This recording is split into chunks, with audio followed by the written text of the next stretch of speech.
Hello and welcome to Prudent Media News. First, a look at the top stories.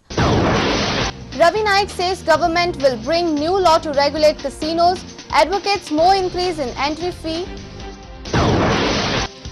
Parrikar claims that River Princess is used as a transit point for drugs, alleges corruption while permitting casinos. Opposition grills Tourism Minister for allowing casinos to operate without NOCs.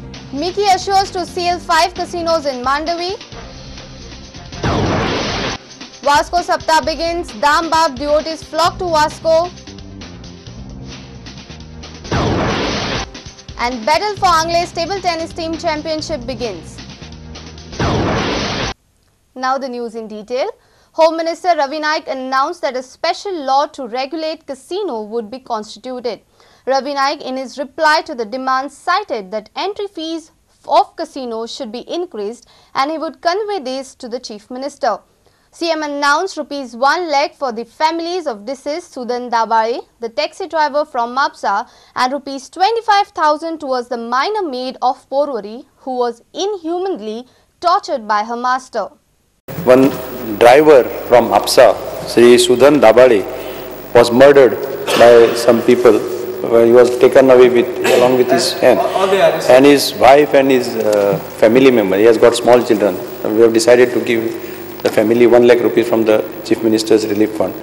And also one case of one girl, Lakshmi Nagappa Rathod. She was working with some family as a maid servant.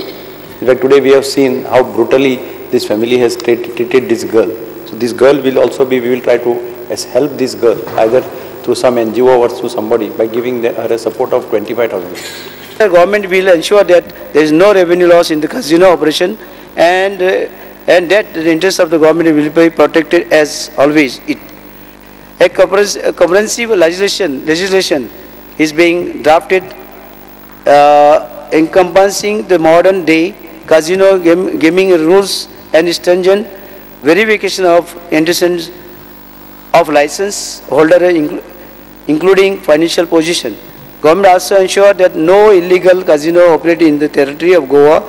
Those for which the statutory requirements are not met are given time to produce the same, taking into consideration the job avenue of hundreds of Goan youth employed in a decent remuneration. A reporter Laukik Shilkar with video journalist Yashwant Parab for Prudent Media. Opposition leader Manohar Parrikar has claimed that River Princess is used as a transit point in drugs dealing. Parrikar also claimed that there is lots of corruption while permitting casinos in the state. Background checks needs to be introduced for all person wishing to enter the industry.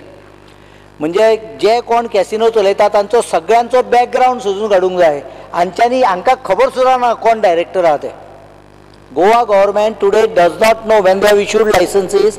They do not have record on their files.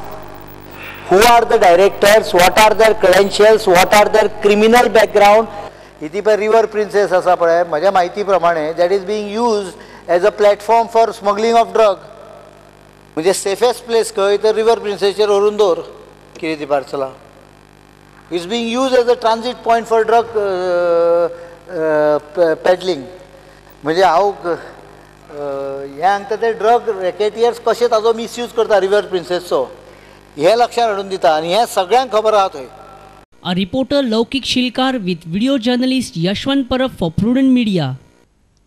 Economic Development Corporation of Goa has inaugurated microfinance branch on Monday. EDC is planning to build commercial house and will launch different schemes providing loans to common man for housing, automobiles, etc. Chief Minister Digambar Kamath inaugurated the microfinance branch scheme for assistance. EDC Chairman Agnel Fernandez, Vice Chairman Nitin Kunkalekar, Finance Secretary Udip Tare, MD of EDC WRV Murthy and others were present for the launch. Brochure of scheme was also released at the hands of Chief Minister. Chairman Agnel Fernandez and Vice President briefed on the new plans and progress of EDC.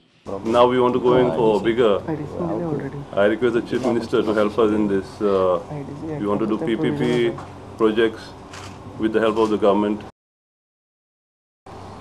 We have come out with flexible schemes so that we look at the interest of the organization and the borrowers, so that rather than getting into the litigation, a long-term process of litigation which cost us substantially, we decided to clean up the balance sheet, and we are proud to be one of the best today. Digambar Kamath congratulated EDC for their progress. He also suggested taking Administrative Training Institute under the EDC. I would suggest EDC can take an initiative in setting up, because if we link this administrative training college to EDC, you can make it a national level institution. Our reporter from Panji, Laukik Shilkar, with video journalist Ravindra Dravi for Prudent Media.